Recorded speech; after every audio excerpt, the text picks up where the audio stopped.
Hello అందరికీ welcome back to our channel AVS kitchen diaries. ఈరోజు వీడియోలో చాలా సింపుల్గా నేను చూపించే ప్రాసెస్లో ఆలు టమాటా కర్రీని ప్రిపేర్ చేసుకోవటానికి ఎక్కువ టైం కూడా పట్టదు. 10 నిమిషాల్లో ప్రిపేర్ చేసుకోవచ్చు. అలాగే ఎంతో టేస్టీగా కూడా ఉంటుంది. ఇది బ్యాచిలర్స్ కూడా చాలా ఈజీగా చేసుకోవచ్చు. చాలా తొందరగా అయిపోతుంది. ఒకసారి తప్పకుండా ట్రై చేయండి. ముందుగా స్టవ్ వెలిగించి ఒక కుక్కర్ పెట్టుకొని అందులోకి 2 టేబుల్ స్పూన్ల ఆయిల్ వేసుకోవాలి. ఆయిల్ కొద్దిగా వేడైన తర్వాత ఒక టీ స్పూన్ జీలకర్ర వేసి అది వేగాక ఒక పెద్ద సైజ్ ఆనియన్ తీసుకొని ఇలా సన్నగా కట్ చేసుకొని వేసుకోండి. ఆనియన్ కొద్దిగా ఫ్రై అయిన తర్వాత అందులోకి 2 పచ్చిమిర్చి అలాగే కొద్దిగా కరివేపాకు కూడా వేసుకోవాలి. వీటిని కొద్దిగా ఫ్రై చేసిన తర్వాత ఇందులోకి 1/2 టేబుల్ స్పూన్ అల్లం వెల్లుల్లి పేస్ట్ వేసుకోవాలి.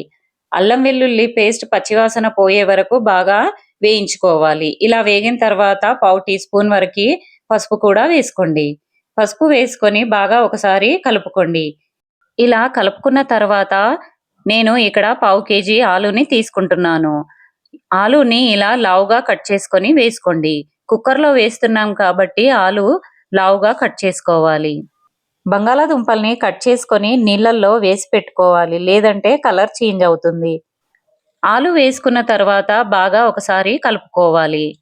కలుపుకున్న తర్వాత మనం వేసుకున్న బంగాళాదుంపలు ఉడికించక్కర్లేదు. కొద్దిగా ఒకసారి కలుపుకొని అందులోకి 2 పెద్ద సైజు టమాటాలను తీసుకొని ఇలా టమాటాలను మరీ సన్నగా కట్ చేయొద్దు. ఇలా నేను వీడియోలో చూపిస్తున్నట్లు ఉంటే సరిపోతుంది. టమాటాలు వేసుకొని ఒకసారి బాగా కలుపుకోవాలి. ఇలా కలుపుకున్న తర్వాత ఇందులోకి రుచికి సరిపడా ఉప్పు, అలాగే 1/2 టేబుల్ స్పూన్ వరకు కారం, 1/2 టీ స్పూన్ జీరా పౌడర్, 1 టీ స్పూన్ ధనియా పౌడర్ కూడా వేసుకోవాలి. ఇవి వేసుకున్న తర్వాత బాగా ఒకసారి కలుపుకోవాలి. ఇలా కలుపుకున్న తర్వాత ఇందులోకి 1 టేబుల్ స్పూన్ కొబ్బరి పొడి వేసుకోవాలి. ఎండు కొబ్బరిని వేయించి మిక్సీ పట్టుకొని ఆ పొడిని వేసుకోవాలి. ఈ పొడి వేసుకున్న తర్వాత బాగా ఒకసారి కలుపుకొని ఇందులోకి కొద్దిగా నీళ్లు పోసుకోండి. నీళ్లు పోసిన తర్వాత కుక్కర్ మూత పెట్టేసి ఒక్క విజిల్ వస్తే సరిపోతుంది.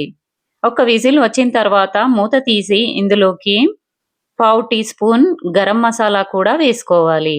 గరం మసాలా వేసుకొని బాగా ఒకసారి కలుపుకొని కొద్దిగా కొత్తిమీర కూడా వేసుకోవాలి. ఇక్కడ నేను వీడియో హడావిడిలో కొత్తిమీర వేయడం మర్చిపోయాను. కొత్తిమీర వేసుకుంటే ఫ్లేవర్ చాలా బాగుంటుంది.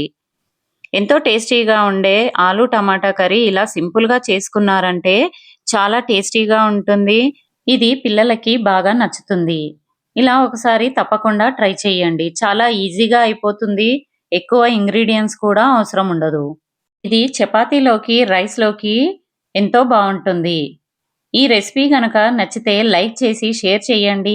అలాగే ఇలాంటి ఇంట్రెస్టింగ్ రెసిపీస్ కోసం ఛానల్ని సబ్స్క్రైబ్ చేసుకోండి. Thanks for watching.